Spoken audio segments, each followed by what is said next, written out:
Bismillahirrahmanirrahim. Assalamualaikum warahmatullahi wabarakatuh. Nama saya Raiti Purnama.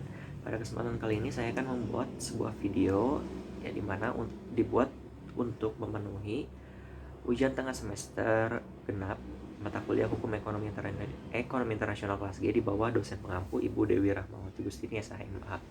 Pada kesempatan kali ini saya akan menjelaskan sekaligus dua materi, yaitu pertama, pengaruh konflik Rusia-Ukraina terhadap bioekonomi di dunia internasional, dan yang kedua itu mengenai inflasi, deflasi, dan kebijakan moneter.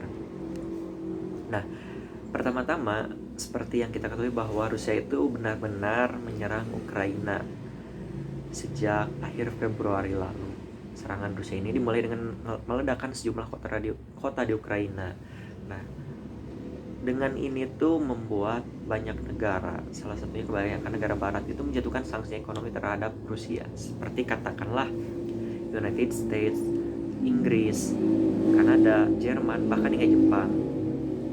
Nah, pertanyaannya, bagaimana jika Rusia terkena embargo barat? Mungkin apa pengaruhnya juga terhadap ekonomi internasional? Nah, kalau menurut pendapat dari guru besar Hukum Internasional dari Fakultas Hukum Universitas Indonesia, Pak Hikmahanto Juwana, dikutip oleh laman berita Kompas, ia mengatakan bahwa sanksi embargo itu tidak cukup kuat untuk menghentikan Rusia. Nah, ia menegaskan bahwa sanksi embargo itu hanya akan efektif 6 bulan hingga 1 tahun, karena rakyatnya memang akan mengalami kesulitan lama-kelamaan. Tapi hal tersebut mungkin ya bisa dikatakan tak akan terlalu berpengaruh kepada Rusia, karena kan seperti yang kita ketahui bahwa Rusia itu tidak seperti Korea Utara ataupun Iran yang disanksi embargo itu mungkin dulu kerepotan, kelabakan. Nah, Rusia itu tidak akan seperti itu. Belum lagi kan Rusia itu bukan tak mungkin didukung oleh negara dikdaya lainnya seperti Cina, karena hingga hari ini tuh Cina tidak menyatakan bahwa tindakan Rusia di mana dia mengakui kedaulatan Donetsk ataupun Luhansk itu merupakan tindakan yang salah atau melanggar hukum ekonomi internasional, sehingga harus dikutuk. Cina itu tidak pernah mengatakan seperti itu, sehingga sanksi atau embargo itu memang tidak akan terlalu berpengaruh banyak terhadap Rusia. Lebih lanjut lagi, Dr. M. Shaltot itu dosen Paramadina Graduate School of Diplomacy. Ia mengatakan pada forum ekonomi politik Didik J.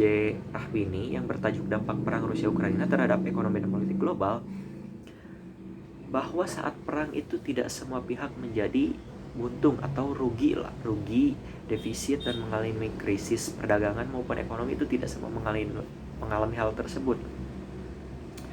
Bahkan mungkin ada beberapa negara yang justru diuntungkan dengan munculnya bukan hanya ketegangan konflik tapi juga perang yang terbuka. Karena untung dan rugi secara ekonomi itu kan tidak selalu tidak selalu bergantung pada posisi di mana kita berpihak secara politik, apakah pro Rusia atau pro Ukraina, tapi juga bergantung pada interdependensi perdagangan suatu negara tersebut. Apakah mereka itu mempunyai aliansi dagang yang besar dengan Rusia atau dengan Ukraina, yang kita tahu sekarang itu didompleng oleh United States dan Uni Eropa lainnya. Nah, maka dari itu bisa dikatakan sebagian negara bisa dikatakan untung dalam perang ini tidak selalu bergantung pada politik seperti yang tadi jelaskan, namun ada faktor-faktor lain yang mempengaruhinya. Nah, bagaimana nih dengan posisi Indonesia? Seperti yang kita ketahui juga sebagai negara net importir minyak bumi, harga minyak dan gas bumi yang semakin tinggi pasca meningkatnya eskalasi konflik ini dalam jangka panjang dapat merugikan Indonesia. Maka jika kita tidak akali atau siasati dengan betul ini dengan baik, dengan adanya economic shock terhadap APBN, maka harga minyak dan gas yang tinggi ini justru akan semakin membebani APBN. Pertumbuhan kita yang sempat membaik tahun lalu bisa jadi juga terdampak kembali. Nah, di sisi lain mungkin karena hal tersebut bisa menyebabkan rugi ya, di sisi lain itu justru kita bisa mendapatkan untung juga, karena kan kita itu saat ini dikenal dengan negara penghasil emas, perak, aluminium, dan nikel, yang saat ini juga dikatakan naik pasca meningkatkannya eskalasi konflik ini. Maka jika kita bisa mengoptimalkan peluang ini, ekonomi kita itu bukan hanya dikatakan bisa selamat dari ancaman defisit karena dampak naiknya harga migas, tapi juga bisa untung besar dari adanya kelebihan yang dimiliki oleh Indonesia dalam sisi sumber daya alam. Namun untuk mendapatkan untung ini kan perlu strategi yang jitu terkait dengan pertambangan, baik dimulai dari hulunya ataupun hilir, termasuk tentu saja terkait pembangunan smelter dan lain-lainnya. Bahkan harus juga diperbaiki di sisi birokrasi negara kita, karena itu juga sangat bisa dijadikan merupakan sumber masalah yang ada di Indonesia, birokrasi yang bertele-tele. Nah, di sisi lain juga disinilah politik bebas aktif Indonesia menemukan relevansi dan signifikasinya.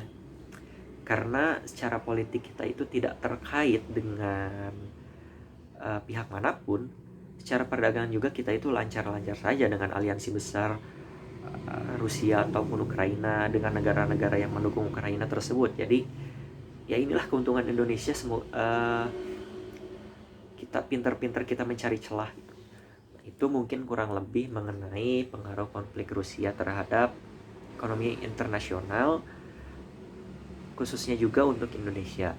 Nah, yang kedua ini saya akan menjelaskan mengenai inflasi, deflasi, dan kebijakan moneter.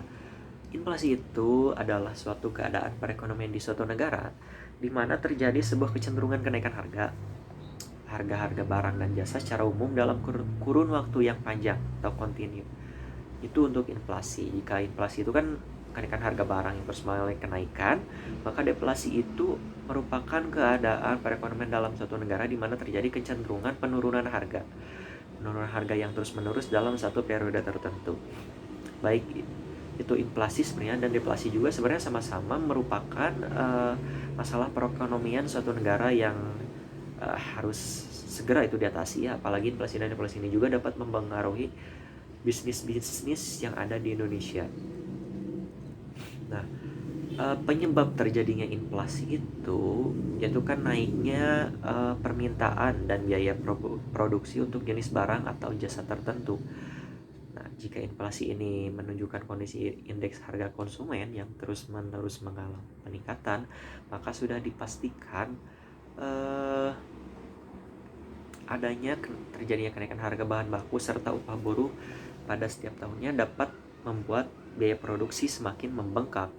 Nah, itu penyebab inflasi kurang lebih. Sedangkan penyebab deflasi ini biasanya disebabkan oleh peraturan yang dikeluarkan oleh BI atau Bank Indonesia jika menjalankan misalkan program hemat anggaran misalkan, tetapi malah kadang mengakibatkan terjadi deflasi gitu kan. Nah, makanya selain adanya pemerintah tidak mengadakan pajak atas barang ataupun jasa juga dapat menyebabkan terjadinya deflasi. Nah, dengan adanya keterbatasan uang yang beredar di masyarakat itu atau defisit rupiah juga dapat mengakibatkan penurunan jumlah permintaan terhadap barang dan jasa. Itu kita baru inflasi dan deflasi. Nah, untuk kebijakan moneter itu keputusan yang diambil oleh pemerintah dalam rangka menunjang aktivitas ekonomi melalui berbagai hal yang berkaitan dengan penetapan jumlah peredaran uang di masyarakat. Karena persediaan uang negara karena sebenarnya kan persediaan uang negara itu mempengaruhi berbagai aktivitas ekonomi seperti inflasi, suku bunga bank dan sebagainya juga. Oleh sebab itu penanggung jawab dalam pelaksanaan kebijakan moneter itu Bank Indonesia selaku Bank Sentral Indonesia. Hal ini didasari pada Undang-Undang Nomor 23 Tahun 1999 mengenai kebijakan moneter Bank Indonesia. Ada beberapa contoh mungkin mengenai kebijakan yang dikeluarkan oleh Bank Indonesia, seperti yang pertama adanya pelaksanaan kredit langsung oleh Bank Indonesia. Yang kedua adanya penyediaan fasilitas overdraft. Yang ketiga itu penerbitan surat utang negara. Dan yang keempat ada juga program intervensi rupiah. Itu contoh kebijakan yang dikeluarkan oleh Bank Indonesia. Mungkin sekian dari saya. Mohon maaf apabila ada kekurangan ataupun kesalahan apapun. Terima kasih. Assalamualaikum warahmatullahi wabarakatuh.